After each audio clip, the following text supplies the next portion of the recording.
नमस्कार मंडळी, आज 27 ऑक्टोबर. आज आपण बघणार आहोत लग्नानंतर होईलच प्रेम चा भाग. जीवा ऍडव्होकेटशी फोनवर बोलत असतो. मला कळतंय नंदिनीचा आनंद निवास मिळवण्यासाठी मी काय किंमत मोजतोय. जेव्हा हे नंदिनीला कळेल तेव्हा तिला खूप वाईट वाटेल. बाबा तर चिडतील माझ्यावर. त्यांचं या गोष्टीशी इमोशनल कनेक्शन आहे. मग मी काय करू? माझ्याकडे दुसरा पर्याय नाहीये. नंदिनीचा आनंद निवास मिळवण्यासाठी मी वाटेल ते करायला तयार आहे, असं म्हणून तो फोन ठेवून टाकतो. नंदिनी भाजी निवडत असते. काव्या रागाने येऊन नंदिनीच्या बाजूला बसते आणि भाजी निवडते. अगं काय आहे काव्या, भाजी निवडायची आहे, चिरायची नाहीये. तिचा बिचारीचा काय दोष आहे यात? काय म्हणालीस? भाजी चिरायची नाहीये. काय झालंय? सॉरी, काय झालंय? पार्थ आणि तुझ्यात वादाची फिंगी पडलीये का? एकदम भडका उडालाय. भडका नाही ताई, जाळ पेटणार आहे. एक दिवस अक्षरशः कानाखाली जाळ काढणार आहे मी त्या रम्याच्या. मी तुझ्याबद्दल आणि पार्थ बद्दल बोलतीये. इथे रम्या काय संबंध? एक्झॅक्टली, काही संबंध नाहीये ना. पण त्या रम्याला सवयच आहे आमच्या आयुष्यात ढवळाढवळ करायची. म्हणजे जिथे नाही तिथे नाक खुसपत असते ग. गरज काय मी म्हणते. अगं आमचं आयुष्य आहे ते काय सिनेमन कॉफी नाहीये. बापरे, ज्वालामुखी पेटलाय. म्हणजे महल गरम आहे आणि त्याचं कारण आहे रम्या. हो अशी डोक्यात गेली ना ती माझ्या. म्हणजे तिने पार्थसाठी ती कॉफी आणली होती. तीच कॉफी तिच्या तोंडावर फेकून मारावीशी वाटली. एक मिनिट. रम्या जरी पार्थसाठी कॉफी घेऊन गेली असेल तरी पार्थ ते कॉफी प्यायले का? नाही, त्यांनी झुकूनही बघितलं नसेल त्या कॉफीकडे. म्हणून तर त्या रम्याचा तिळपापड झाला ना. म्हणजे एक गोष्ट तुला कळली का? पार्थने रम्याच्या तोंडावर कॉफी फेकली नाही, पण त्यांच्या मनातला राग रम्यापर्यंत पोहोचला. कळलं तुला? हो ग ताई. म्हणजे रम्याला तिची जागा दाखवून देण्यासाठी पार्थने सॉलिड शक्कल लढवली की? एक्झॅक्टली. हे शिक ना तू पार्थकडून. आपल्याला एखाद्या गोष्टीचा राग आला ते छोट्याशा कृतीतूनही आपण दाखवू शकतो. बरं मला एक सांग रम्या, पार्थला सिनेमन कॉफी आवडते बरोबर? मग लग्नाआधी रम्याच त्यांच्यासाठी सिनेमन कॉफी बनवायची. तसंच आता सुद्धा तिने त्यांच्यासाठी कॉफी बनवली. याचा तुला का राग आला? काव्या चिडून म्हणते. का नाही येणार? का? पार्थ देशमुखनी तिने केलेली कॉफी घेतली नाही तर नको ती बोलत होती माझ्याबद्दल त्यांच्या समोर. तुझ्यासाठी जळका दिवा हातात घेतला म्हणजे तिने काय दिवे वगैरे केलेले नाहीये. अगं असू दे, तू का तिचं बोलणं मनाला लावून घेतेस? तू जे काही केलंयस ते पार्थवरच्या काळजीपोटी केले. तसंच रम्याने त्यांच्या प्रेमापोटी पार्थसाठी कॉफी करून नेली असेल. काय बिघडलं तुझं? काय बिघडलं नाही म्हणजे? बिघडणारच. ताई, माझं आणि आता पार्थ देशमुखांचं लग्न झालेलं आहे याचं भान नको का तिला? तुला आहे भान? पार्थवरच्या प्रेमापोटी किंवा मैत्रीच्या नात्याने तू सुद्धा सिनेमन कॉफी करू शकते ना पार्थसाठी. काय झालं, शांत का बसलीस? काव्या, मोहिते सदन मधून पेस्ट्री आणून देऊ शकतात पार्थ. तुझा उपास असताना तुझ्यासाठी वेलची घातलेला फ्रूट सॅलेड ते तुझ्यासाठी करू शकतात. तू त्यांच्यासाठी सिनेमन कॉफी नाही करू शकत? क्या बात आहे ताई, अगदी सॉलिड समजावून सांगितलंस तू मला. डोळे उघडले माझे. आता तू बघच ग ताई, ही काव्या देशमुख पार्थ देशमुखांसाठी सिनेमन कॉफी बनवणार. वा, अशी सिनेमन कॉफी बनवेल ना पार्थ देशमुखांना वेळ लागेल. वेडे वगैरे होत असतील तर नको करू सिनेमन कॉफी. काव्या उठते आणि तिला लक्षात येते की तिला सिनेमन कॉफी बनवताच येत नाही. नंदिनी तिला विचारते, काय प्रॉब्लेम आहे? आता काय झालं? तसं येतं मला बरंच काही किचन मध्ये बनवता. श्रीखंड बनवलं होतं मी, पण सिनेमन कॉफी कुणी ट्राय केलीये? कुणाला माहित आहे सिनेमन कॉफी कशी करतात? त्याचं नावच एवढं अवघड आहे, सिनेमन कॉफी. बनवायला पण अवघड असेल, केलीच नाहीये कधी, आता काय करायचं? टेन्शन कशाला घेतीयस? मी आहे ना, तुला येते करता. अगं लग्न आधीच मला कळलं होतं की पार्थला सिनेमन कॉफी आवडते. मग नाही का आरुषीने मला कॉफी करायला शिकवली होती. मी पार्थसाठी कॉफी शिकले, पण माझ्या नशिबी चहा पिणारा मुलगा आला. पण कदाचित आता तुला शिकवावी लागणार असेल, म्हणून मी तेव्हा शिकली असेल, मे बी. पण काय योगायोग आहे माहित आहे? तू कशी माझ्याकडून पार्थसाठी कॉफी शिकतेस. तुला आवडावं म्हणून माझ्याकडून इलची घातलेलं फ्रूट सॅलेड शिकले पार्थ. काय? 1 मिनिट, तू शिकवलंस त्यांना फ्रूट सॅलेड करायला? अच्छा, शिकवलंस तू, आणि क्रेडिट घेऊन बसले होते पार्थ देशमुख. आणि मला जरा डाऊट आलाच होता. इलची घातलेलं फ्रूट सॅलेड होतं ना, इलची बघूनच मला डाऊट आला. एवढी डिटेल पार्थ देशमुखांना कसं माहित? इलची पावडर आवडते वगैरे. पण म्हणलं जाऊ दे, पार्थ देशमुखांना नाराज नको करायला. पण आता सिनेमन कॉफी नाही केलीस ना, तर मात्र नक्कीच पार्थ देशमुख नाराज होतील. बरं तू सांग ना मला कशी करायची. एकदम सोपं आहे. काय करायचं, एका मग मध्ये कॉफी पावडर घ्यायची, दालचिनी पावडर घ्यायची, थोडीशी साखर घ्यायची, थोडंसं पाणी घ्यायचं, दूध तापवायला ठेवायचं आणि उकळतं दूध त्याच्यात टाकायचं. कळलं? एकदम फिट झाले डोक्यात. आता mission cinnamon coffee start. Thank you ताई म्हणून काव्या निघून जाते. नंदिनी भाजी निवडताना पेपर वाचायला घेते. त्यात कॉम्प्लेट पडतं. ती वाचते की आनंद निवास आकर्षण सेलचं कॉम्प्लेट आहे. इकडे वसू आत्या फोनवर बोलत असतात. आज आनंद निवासचं ऑप्शन आहे आणि हे तू मला आता सांगतोयस, आणि मला कळत नाही तू ते जागा विकतोयस का? दुसरं काही ऑप्शन नाहीये माझ्याकडे. सरकार आता ती जागा गव्हर्नमेंट हॉस्पिटलसाठी डिझॉल्व करणार आहे, आणि माझा जो इन्व्हेस्टर आहे त्याला याची माहिती नव्हती. त्याचं नुकसान होऊ नये म्हणून मी ही जागा विकतोय. नाही ठीक आहे, कर ऑप्शन. नंदिनीकडून ती जागा हिरावून घेतली जात आहे ना, याच्यातच मला आनंद आहे. एक काम कर मग, ती जागा कोण विकत घेत आहे हे मला मात्र नक्कीच सांग. हो सांगतो. रम्या खूप चिडलेली असते. ती आत येते.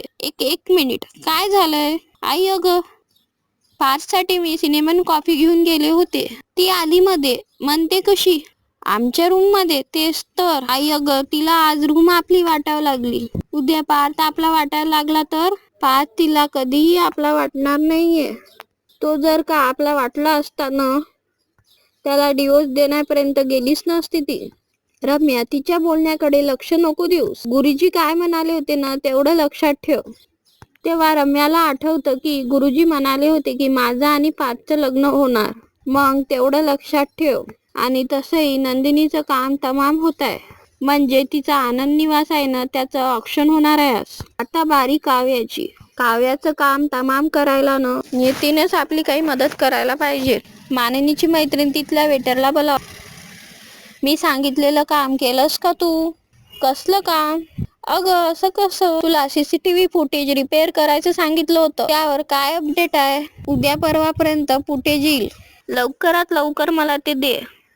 आणि विचार करते की मानिनीने काव्याचा भोळा चेहरा बघून तिला माफ केलं, पण मी काव्याच्या चेहऱ्यामागचा मुकुटा काढूनच दाखवते. यावेळेसची दिवाळी मी मानिनीना काव्याचा खरा चेहरा दाखवेलच. नंदिनी धावत जाऊन जीवाला दाखवते.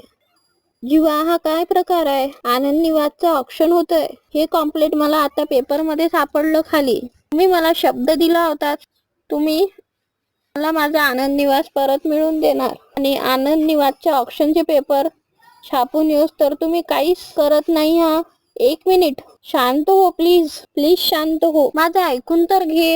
अहो अजून किती ऐकायचं आहे? आणि काय ऐकू मी तुमचं? मला हे कॉम्प्लेट बघून धक्का नाही बसला? तुम्ही मला शांतपणे ऐकून घे म्हणत आहात.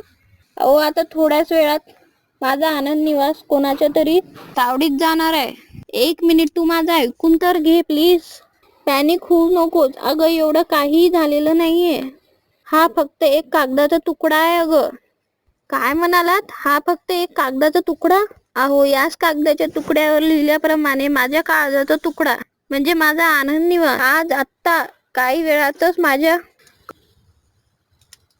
आणि तुम्हाला हा कागदाचा तुकडा वाटतोय? हो, कारण या कागदाच्या तुकड्यात तेवढी ताकदच नाहीये तुझ्यापासून तुझा आनंद निवास वेगळं करेल. 1 मिनिट म्हणजे अक्षण होणार होतं हे तुम्हाला आधीच माहित होतं. तुम्ही हे लपवलं माझ्यापासून. आधीच तुमच्या लपाछपीमुळे इतके प्रॉब्लेम झालेत, अजून लपवताय माझ्यापासून. मला वाटतं तुम्हाला लपाछपी करण्याची सवय लागलीये. काल सुद्धा तुम्ही रात्री कोणासोबत तरी बोलत होता की आमच्या हिला काहीच माहित नसतं म्हणून. ते याच विषयी होतं ना? बोला. हेच असं नाही, पण याच्याशीच रिलेटेड होतं. याच्याशी रिलेटेड म्हणजे याच्याशी रिलेटेड अजून काय लपवतात तुम्ही माझ्यापासून? अरे देवा, मी बरोबर होते. म्हणजे माझं तुमच्याबद्दल जे अगदी मत झालं होतं ते बरोबर होतं. वा, चिडून म्हणतो. बस झालं आता.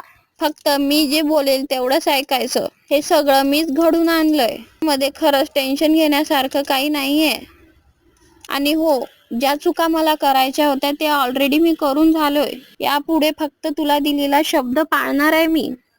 आज कुठल्याही परिस्थितीत तुझा आनंद निवास तुला परत मिळेल. जीवा, अहो हा सिनेमा नाहीये तुम्ही हिरो सारखं बोलून काहीतरी चमत्कार करायला.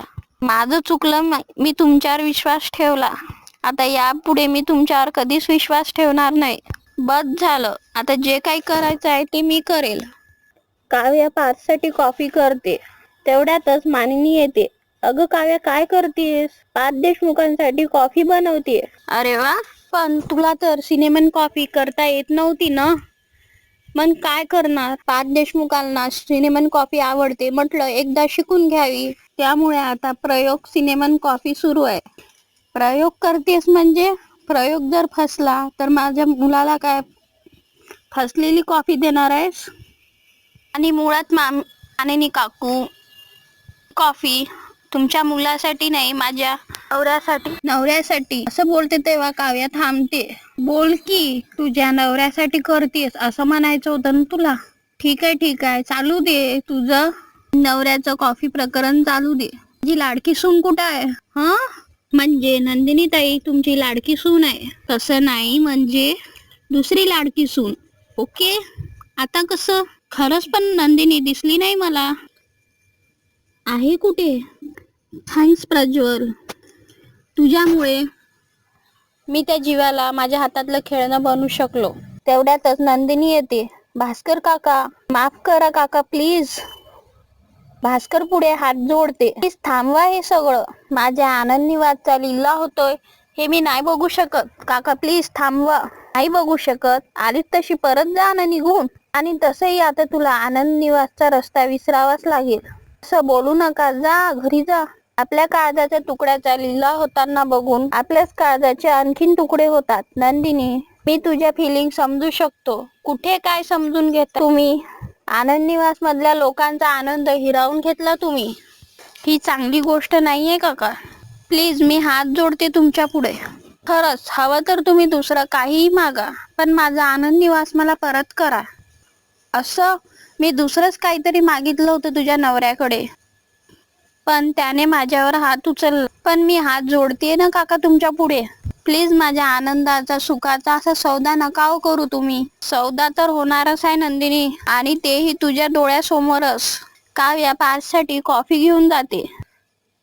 देशमुख, घ्या तुमची सिनेमन कॉफी. तुम्ही बनवली स्वतः? हो. काय सांगताय काय काव्या? म्हणजे ट्राय केली?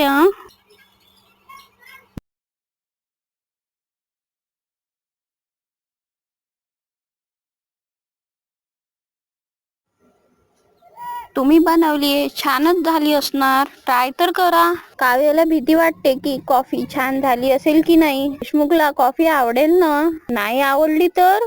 पार्थही काव्याची मजा घेतो. काय हो, सांगताय ना कशी झाली? तो परत परत पिऊन बघतो. काय झालंय? आवडली नाहीये का? बरी नाही झाली का? बरी आहे. बकवास झालीये कॉफी, बकवास. याला कॉफी म्हणतात? मी असली घाणेरडी कॉफी आयुष्यात पियालो नाही. दुधात पाणी आहे की पाण्यात दूध आहे? ते सिनेमन कसं टाकलं ते? छी छी छी, एवढी वाईट कॉफी. बाप रे. हे ऐकून काव्याला वाईट वाटते. तिकडे भास्कर नंदिनीला आनंद निवास मधले आनंदाचे क्षण दाखवतो. गणेश उत्सव साजरा करतानाचे क्षण दाखवतो. वा वा, काय वस्तू आहे नाही, याला हवी हवीशी वाटणारी, आपलीशी वाटणारी. आणि तुझा जीव का गुंतलाय ना त्यात, त्या वस्तूकडे बघून कळतं. किती आठवणी आहेत ना तुझ्या इथल्या. हा गणेश उत्सव आनंद निवासचा हा शेवटचा गणेश उत्सव असेल असं तुम्हाला वाटलंही नसेल ना. पण जीवाला माहित होतं. जीवाने एका हाताने घास भरवला आणि दुसरीकडे त्यांच्या ताटच हिसकून घेतलं. तेवढ्यातच पिऊन येतो, सर ऑक्शनचे माणसं आलेत. अरे वा, उत्तम केलं. बोलव, सगळ्यांना बोलव. या जागेचा सौदा आज आपण करूनच टाकूया.